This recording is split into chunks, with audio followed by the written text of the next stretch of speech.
This is team number 3 by Pablo Saldaña, Mafer Tiscareño, Alejandra Martinez, and me, Gabriela Coronado. Today we are going to be talking about human trafficking and from the point of view of each book that we read. First of all, what is human trafficking? Human trafficking is the use of force, fraud, or coercion to obtain some type of labor or commercial sex act. And what are the main causes of human trafficking? The main causes of human trafficking are war, civil unrest, political conflict, violence, lawlessness, and natural disasters. Now, we are going to make an introduction of each book so we can understand better all of it.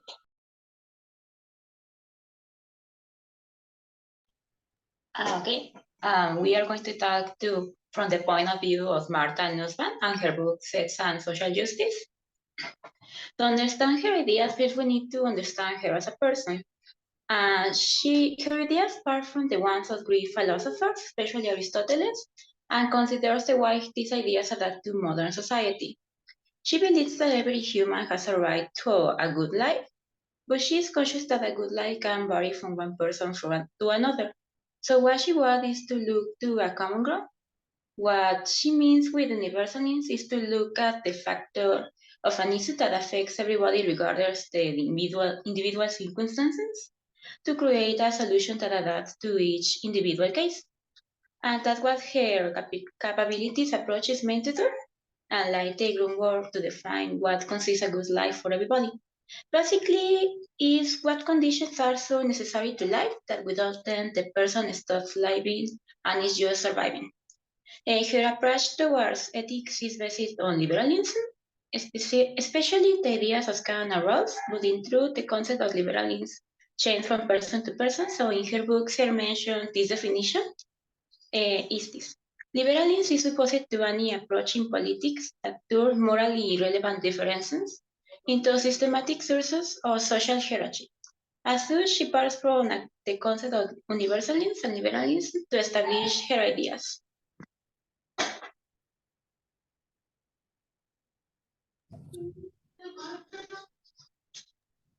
Now we're going to analyze the book of Rosie Braidotti, which is called The Posthuman.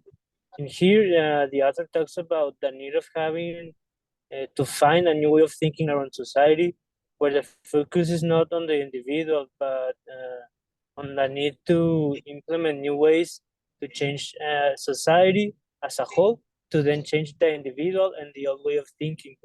In the book, she states what humanism is.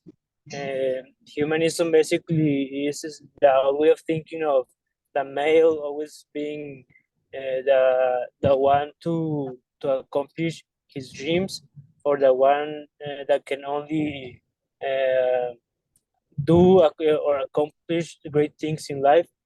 She talks about how the individual-centered thinking of conquering and achieving everything one wants has degraded human society into developing a civilization where the others are also excluded. By the others, I mean like minorities, such as minorities of color or feminist or LGBTQ groups, etc., etc. She also says that a civilization. She says that humanism is a civilization where the human male is the only one allowed to conquer and superimpose into society. Braidotti's philosophy bases on the deconstruction of the way of human thinking. She says that we have to criticize the negative ways of our society, and then turn it into positivism. So then this positivism turns into actual political change that has a positive impact of every area of society. For example, like criticizing ourselves because we have many oppression of feminism, and we have to embrace feminism and then spread it so that we can have like more equal and more equal society. Through the book, she expresses various core values like social justice, human decency, acceptance of diversity, academic liberty, and therefore the liberty of expression. And she also rejects the imposed universalisms like the ones I've talked about, like the male always imposing on the female. So, in conclusion, the goal of Praetorius philosophy is for human society to embrace diversity, accepting that we are not one but a whole, conformed by different and unique individuals, and therefore we have to positively critique ourselves and our ways to prosper into a society that accepts that it is codependent of everything in its environment, that it's not limited to humans. She basically thinks that once society accepts that we humans codepend on our environment, then we can embrace it and make actual change, and then actual change will occur in a society that we embrace everything and protect everything, like not only other people but natures and animals and everything the environment has to offer. And once we do this, then everything will prosper.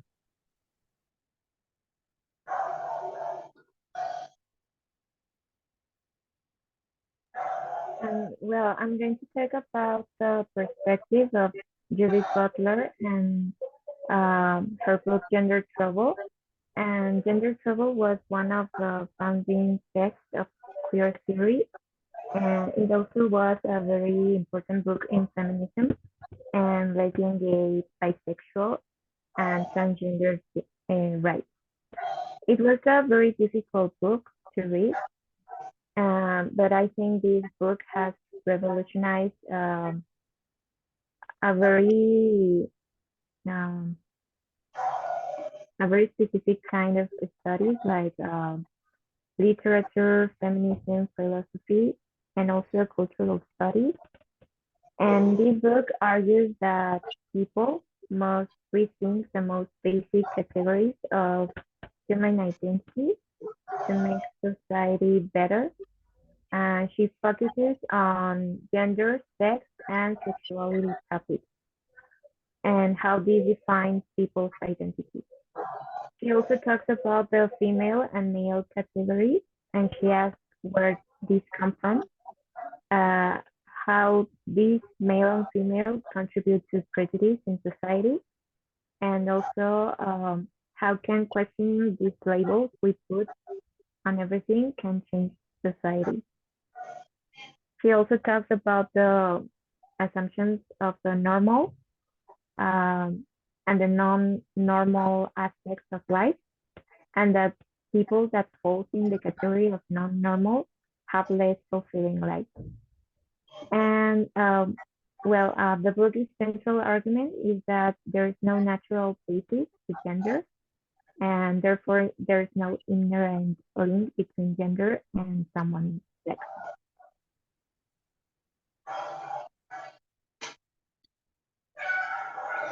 Okay, so now we are going to start linking the books to our topic, that is human trafficking. First of all, from the point of view of Martha Nussbaum of Sex and Social Justice. In our society, women, they are seen as inferior than men, and they are seem to be weak. And this is some causes of why women are more affected of violence, like is human trafficking. And Martha mentioned something really important in her book about this. And she mentioned that tradition or culture, the ideas that people have on some culture, is not a justification of practicing this kind of violence. She also talks about the objectivism, and part of the definition of human trafficking is use the force to be commercial sex act. And women has been seen as an object. And so we as a society, we have to start changing these ideas and being like going off the side of individualism, so we can all start making our own conclusions, so we can start making a change. This is from the point of view of Martha Nussbaum. Well, to continue what was his side, well, Martha Nussbaum explains in her book that there are 7 ways to treat a person as a thing, and one of them is instrumentally, so it means that means turn a person into a tool for one's own purposes, and human trafficking do just that. Well, human trafficking can come from a place of kidnapping, or inclusive can be by force or deception. But also arranged marriage can be considered a way of human trafficking, because women are being used as a tool or a thing that is ownership, and can be changed for other things.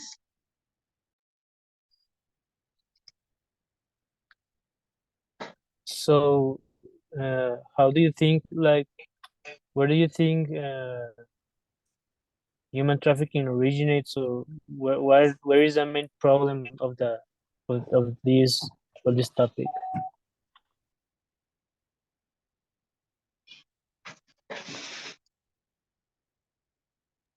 The I ideas think that the society have, like we all, well, most of people in a society, on a culture,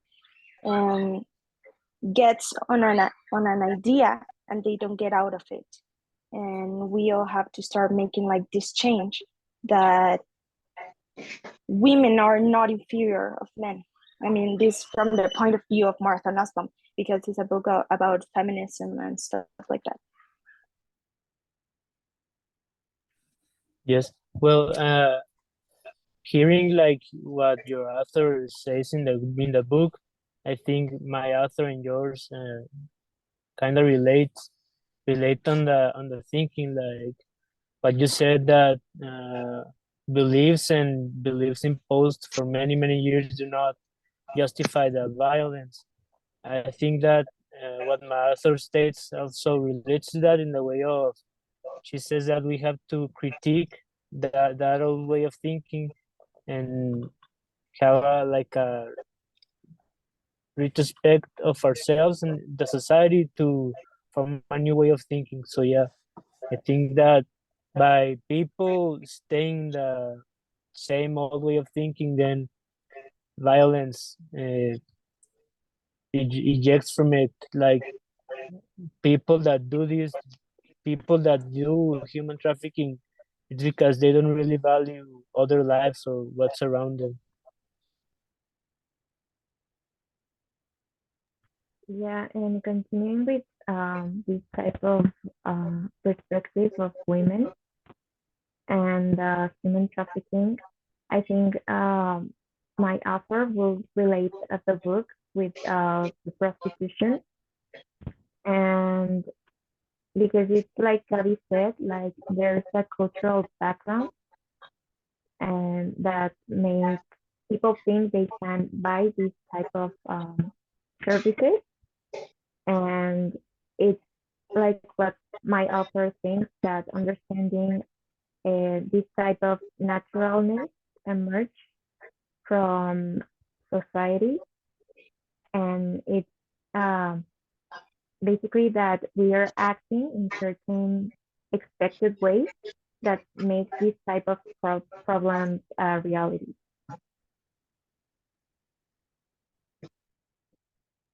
Another important thing that I think that it's relevant on this is the education.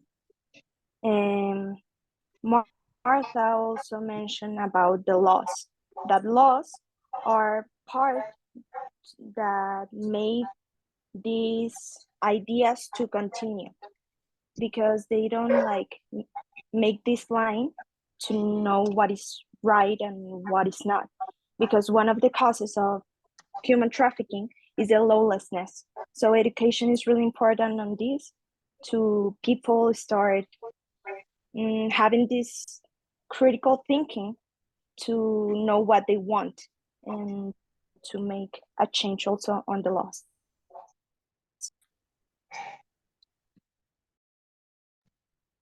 So an interesting thing that Marta mentions in her book is that prostitution can be considered an act of bodily service in exchange of money. In the same way, you could be a singer, a domestic servant, or a factory worker, as long as there isn't anyone forcing you to do it. But in the same way, the stigmatizing way the profession is seen makes them more vulnerable towards violence and to be victims of human trafficking.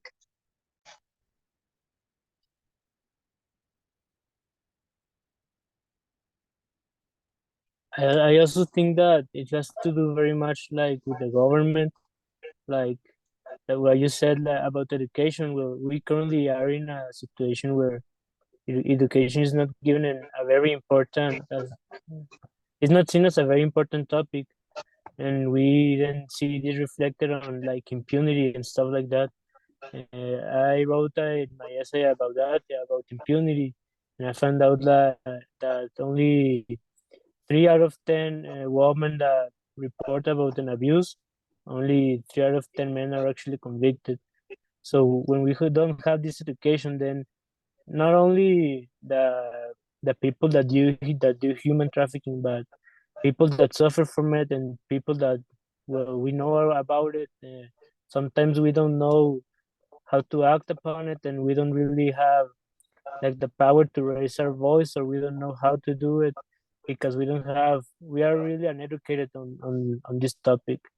So I think that it is a very important way to approach the problem, like educating the people, especially the younger people, so that in the future we minimize this problem, and if we can, then we can eradicate it.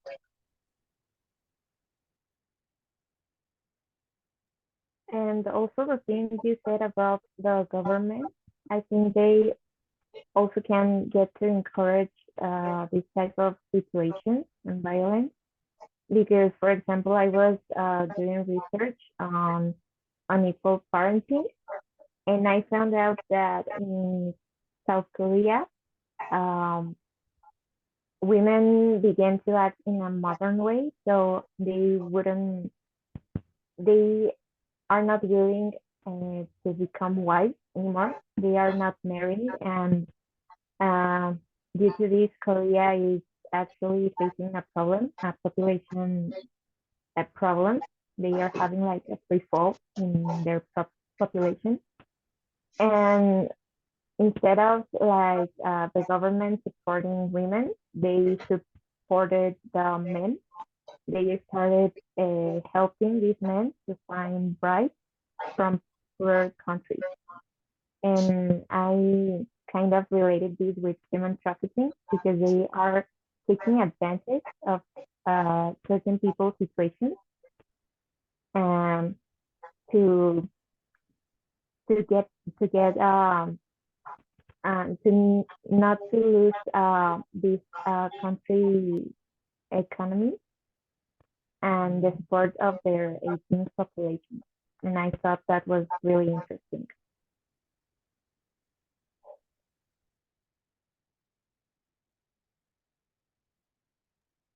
So how do you think, like, what's the best way to right now attack the problem? Like, for example, I think that the feminist movement is a very good way to, well, not to eradicate it or something like that, but I think it is a start. Like, women are raising their voices, and people are being aware of the problem, like not only Mexican people but internationally. And like we see that 8 de Marzo has become really an international day of feminism. I think that that is a very good way to start approaching the problem, like raising awareness and demonstrating the government and men and people that are involved in human trafficking or any kind of violence against women. Like they are not just free to do it, even though they are not mostly punished.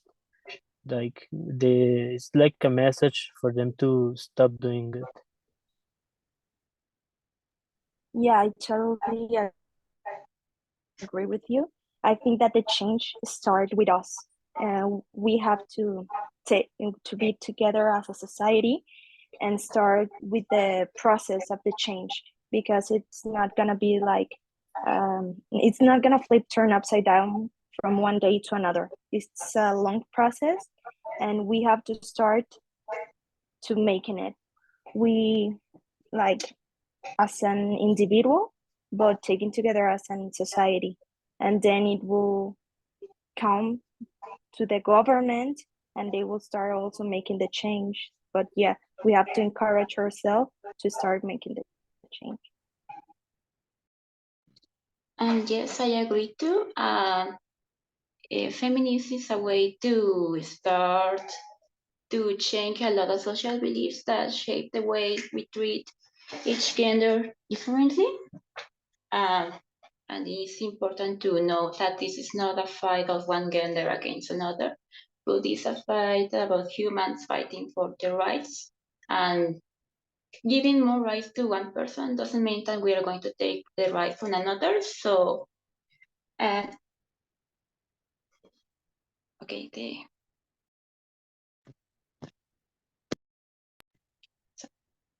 taking the rights from one person and giving them to another doesn't mean that there is not going to be rights for that person anymore.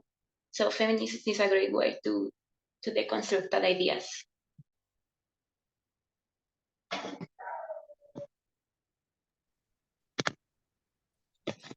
Well, it was like a very good discussion, I think, about the topic, and I learned very much about uh, the the way of thinking your authors proposed. Yeah, I think like having different perspectives on different authors also helped me like having this well-mindedness of the topic, and that there are different types of human trafficking, and I really like to listen each of my classmates' point of view.